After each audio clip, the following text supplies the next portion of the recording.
ટર્ઝેપેટાઇડ અને સેમાગ્લુટાઇડ, સર એ શું છે? રાઈટ.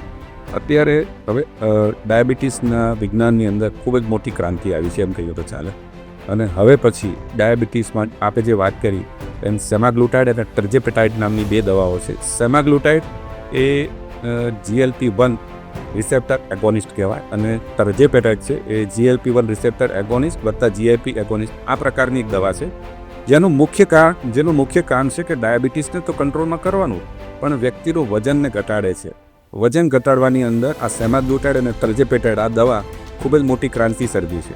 એટલે આ દવાઓ લેવાથી તમારું વજન ઘટતું હોય છે અને સળંગ એને 3 થી 4 મહિના લેવાની હોય છે. આ ઇન્જેક્શન ફોર્મમાં હોય છે અને વ્યક્તિનું વજન 10 થી 15 કિલો જેટલું ઘટતું હોય છે અને ડાયાબિટીસ પણ કંટ્રોલમાં આવતો હોય છે. એટલે વજન ઘટાડવા માટે અને ડાયાબિટીસ કંટ્રોલમાં કરવા માટે આ દવા અક્ષી છે.